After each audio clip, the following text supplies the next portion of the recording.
In 2025, overconsumption is everywhere. Makeup, technology, clothes, even books. Everyone is trying to shove shopping down your throat. So let's talk about it. Today we're going to be talking about BookTok, book social media, and how everyone and their mom is trying to make you buy books that you don't need on your shelves.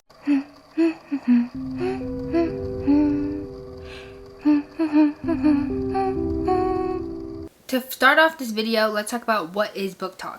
BookTok started as a really cool place for readers and authors and people who just enjoy books in general to come together and make videos about the books they enjoy. They would share their favorite books, share their upcoming releases that they're excited for, share their favorite, not so favorite books online. And that could, BookTok, I'm kind of using BookTok as an umbrella term, so I'm talking about BookTube, Bookstagram, BookTok, book blogs even, because I still read those sometimes. But just any space that you can talk about books is what we're talking about in today's video. But BookTok is like the buzzword right now, so I wanted to use that in the video. And personally, I've been on BookTok, BookTube, obviously, for about 3 to 4 years, and I found some amazing people and authors and books that I really enjoy. So I'm not saying BookTok is a bad place at all, but it has really evolved when it first started in like 2019, 2020 to what it is today in 2025. Along the way, BookTok has shifted. Suddenly it shifted from the stories that you enjoy, finding authors you connect with, to how many books are you hauling in a day, how many books are you reading in a week. Look at all these books that I bought from Barnes & Noble, Amazon haul, everything under the sun when it came to buying books is what is on BookTok now. Here's every book I bought in April and March. I haven't done a book haul this large in like a year.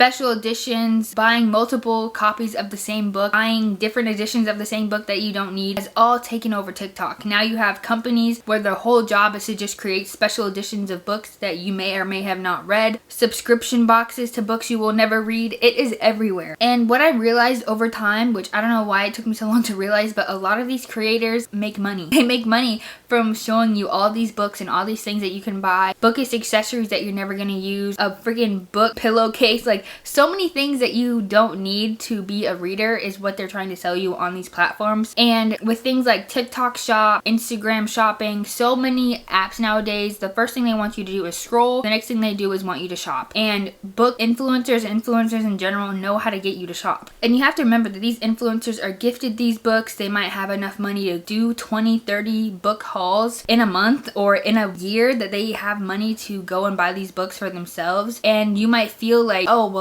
I should be able to buy all these books. Like, I'm on TikTok. I love these books, so let me go to my local bookstore and just buy all the books I want to read. And then you're looking at your bank account a couple days later like, where did all this money and where did my money go? Now, don't get me wrong. Buying books that you love and books that you enjoy is not a problem whatsoever. If you love buying books and you like the feeling of going to a bookstore and picking out your favorite book, awesome. They say that book buying and book reading are two different hobbies, and I totally agree. But it comes a problem when you're spending more money than you can afford to. You're not really reading the books that you buy. Your TBR might be 200, 300 books plus. You're buying books based off aesthetics and not about the stories that you really enjoy just because the book is hyped up and it's a really well-known author and you want to feel a part of the club, but you don't even like those books like that, but you're still buying them. That is when it really becomes a problem. And I'm calling myself out when I say this. There are so many times where I've gone to a bookstore, Barnes & Noble, somewhere like that, and I've gone and I'm like, oh, I've heard a lot about this book. I have no idea what it's about. I'm gonna check it out and I'm gonna buy it. And then I end up reading it and I'm like, this was not what I expected. This is kind of trash. Why did I read this book? And you also have to think, when you're buying these books, they take up so much space. Like, personally, do not have a big house. I don't have a big living space. I don't have a mansion or anything. So I don't have room for all these books that I bought. I vividly remember when I moved from my mom's house to the house that I'm in now, and I'm like, I can't take all these books with me. I had 2 big bookshelves full of books. Half of them, or probably even 3/4 of the bookshelves, were books that I have not read that I bought just because I was swept up in the BookTok and BookTube space where I really wanted to seem like I was a reader. Feels like sometimes when you're in these spaces, you have to kind of prove yourself to be a reader by having all these books on your shelves, and every book that you've ever read you should own. And that's honestly not what reading is about. If you enjoy enjoy a book and you don't buy it, that's totally fine. If you got your book from the library, if you got your book, you know, you borrowed it from a friend and you're gonna give it back to her, that is totally fine. You do not need to own every book that you read. And when I was moving here, I got rid of probably about 50% of the books that I have bought over the last 2 or 3 years that I've been a part of the book space, because I don't like clutter. And I'm not saying books are clutter, because some people, you know, some people want to do their houses how they want to do their houses. But for me, I really don't like having a lot of stuff around me in my house. I don't know, maybe it's because my grandmother or my great-grandmother was a hoarder, and that kind of scares me, having a whole bunch of stuff everywhere. But I kind of got swept up into that, oh well, I need to own every single book that I want to read, and if I want to do a book haul, then I have to buy X amount of books, because book hauls get a lot of views, and I want to be a part of the community. I want to be a part of, you know, buying books that I like. And it kind of hit me one day when I was like, I haven't even read all these books. Like, there are so many books that I had that I was never gonna read. There were YA on there, and I don't really like YA. There were contemporary romances that I was never gonna read. And it's just like, you have to let some of that pressure and the things you see on social media, you really have to let that go at the end of the day, because girl, we ain't got that much money, okay? So there's another example that I have personally that honestly happened to me, like, I think like 2 weeks ago now. There was a day I went to Second and Charles. It's like a secondhand bookstore. They have books, DVDs, games, whatever you want, you can find it secondhand at Second and Charles. And I wanted to get into reading Throne of Glass by Sarah J Maas. It's like one of the most popular, you know, book series out there on the internet. Like, if you just look up Sarah J Maas, Throne of Glass, it'll pop up. But I went to Second and Charles and I saw a beautiful special cover, like special edition version of the first book in the series, and I almost bought it. But I opened that little flap and saw how much it was. $30. So deeply to my core offended when I see a special edition book price. Oh, it'll piss me off. Because sure, it is a special edition. Sure, it's a special edition. But if the edges ain't sprayed and the cover is not literally Van Gogh level, and I'm paying $85 for a special edition, oh, baby, I'm tearing the system down. Because what do you mean? Why is it so expensive? It is the paper that comes from the trees that I'm looking at right now. $30 for a hardcover book that I think the inside was like pink and it had like a gold like front page on it. But it's like, how crazy has the world and the book space gotten where people are buying multiple editions of books that they've already read, special editions, you know. I got so many people ask me why I have so many editions of Fourth Wing. I'm a collector, and as a collector, this is what I collect. I collect books. Books from different countries, books from, you know, I don't know, just books at the wazoo at this point. Like, people are spending so much money on these books, and I was about to become one of them. I was about to buy a $30 hardcover book for a book that I have never read. Yes, I've read other series by Sarah J Maas, but it's like, if I didn't like that book, it would have just sat there on my shelves after I read it. I don't even know how long it would take me to get to a book, because I'm a big mood reader. My camera cut off, so I hope that everything looks the same. But like I was saying, me being a mood reader, that book would have honestly sat on my shelf 6 to 9 months, and it would just be staring me in the face, putting pressure on me, like, you bought this book, it was $30, you know you have to read it. And that is one thing that I really don't like about having so many physical books, is if I read them, I kind of feel guilty for buying them. I wish someone told me when I first started getting into BookTok that it's okay to not be able to read like 150 pages a night. I feel like we put a lot of pressure on people in the BookTok community to be able to read like a book a week, a book a day in some cases, which is crazy to me. If you are able to dedicate that kind of time to reading, I am so happy for you. But for the vast majority of people, we are lucky to even get to read once a day. Life gets in the way, and for whatever reason, we just can't do it, and that's literally okay. You could read one book a year, and no one can take that away from you. So just relinquish the pressure. Remember that it stops becoming fun when you feel like you have to, and enjoy.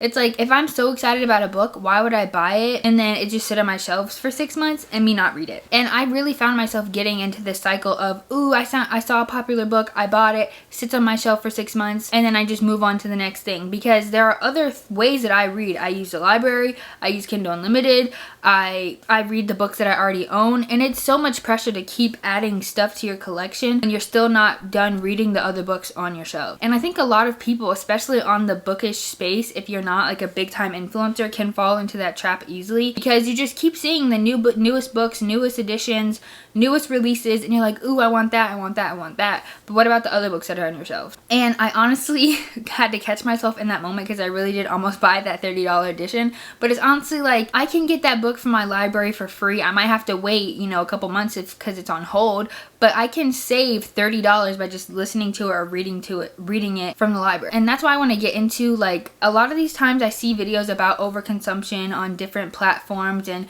different niche spaces, but they never explain what you can do to kind of help if you are in that kind of cycle of overconsumption.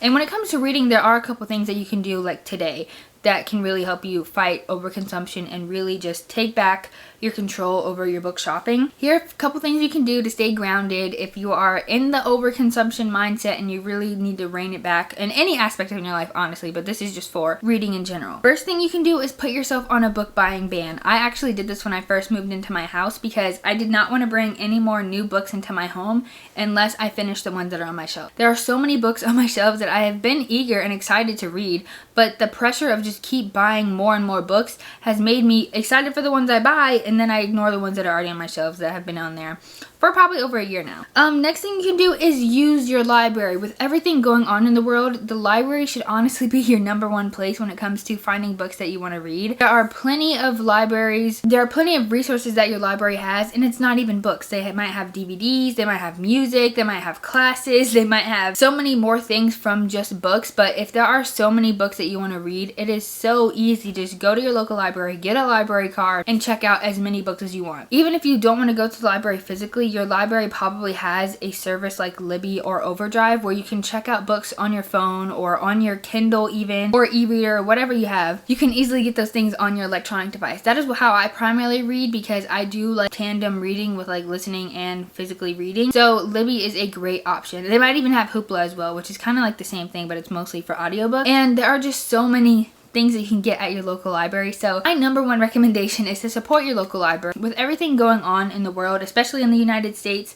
local libraries need your support more than ever. So this is your sign today. When you're done watching this video, go to your local library and sign up if you haven't. The next thing you can do is set a monthly book budget. Now, this is what I did when I first kind of realized I was in that cycle of buying and not reading, buying and not reading, is I set a budget. Okay, I can only spend X amount of books in this period of time. Maybe it's a month, maybe it's 3 months. Or you could even do, okay, once I read one book, I'm gonna put X amount of money into my book budget. So you can kind of replenish the books that you want to buy while reading the books that are on your physical TBR already, because it is so easy to get into that cycle of just keep buying and buying and buying, and then you're ignoring the books on your shelves. And I just really hope that if you are in that cycle that you can get out of it, because it is very, if you're like me, it's just very guilt inducing to keep buying books and then you're seeing all the books that you have not read on your shelves. The last thing, this might be a little extreme, but you might just need to take a social media break.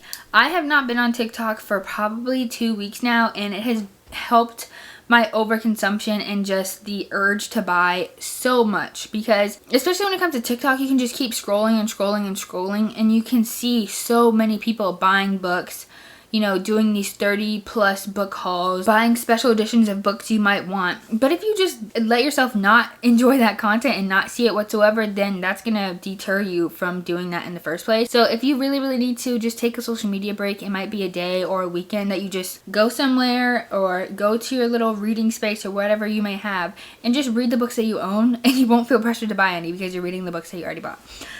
So that being said, that is all for this video. I just wanted to wrap up and say there is nothing wrong with buying books and having a great collection of books in your personal library, but you also have to be mindful that you're not buying more than you can chew. You're not biting off more than you can chew. And also, if book buying becomes more important than book reading, that's kind of when you can kind of see, like, maybe I should slow down a little bit. You have to remember, why did you start reading in the first place? You didn't start reading so you could buy millions of books. You started reading because you loved the characters and you loved the stories that you connect with and you can see yourself in every single day by reading.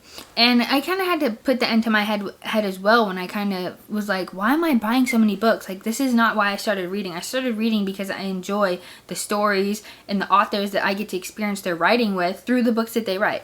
And you just got to keep that in mind. So next time you see a viral book haul or a viral book that you want to pick up today, make sure you check your local library first. It might be on like an app like Kindle Unlimited if you do pay for that.